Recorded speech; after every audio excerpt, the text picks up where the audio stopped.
ఒక సంవత్సరం అయింది కదా, అందుకనే అందరికీ ఇంటింటికి పోయి చెప్పమన్నాను అందరినీ మనం ఏం చేసామని. ఇప్పుడు మీరు చూశారు, ఇద్దరు పిల్లలకి అంత మునుపు ఒక్కరికే వేసేవాళ్ళు. ఇప్పుడు ఇద్దరు పిల్లలుంటే ఇద్దరికి 15,000 ఇస్తున్నాం. ఆ అమ్మకు ఒకప్పుడు 3,000 వస్తే ఒకటేసారి 4,000 ఇచ్చి అదే సమయంలో ఏప్రిల్ నుంచి పెంచి పింఛన్ ఇస్తున్నాం. గ్యాస్ కూడా ఉచితంగా 3 సిలిండర్లు ఇస్తున్నాం, ప్రతి ఒక్కరికి ఇస్తున్నాం.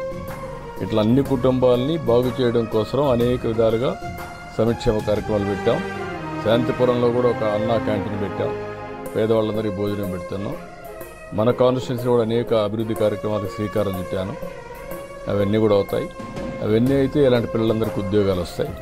అన్నీ చేద్దాం. అదే ఇంటింటికి కలిసి అందరికీ చెప్పమని పార్టీ వాళ్ళకి ఆదేశాలు ఇచ్చాను. అందులో భాగంగా నేను కూడా వచ్చి మీ అందరితో మాట్లాడుతున్నాను. ఎక్కడ కూడా ఇబ్బందులు లేకుండా అందరికీ న్యాయం చేయడం కోసం, పేదవాళ్ళందరికీ న్యాయం చేయడం కోసం ముందుకు పోతున్నాం. ఇంకా చేస్తాం.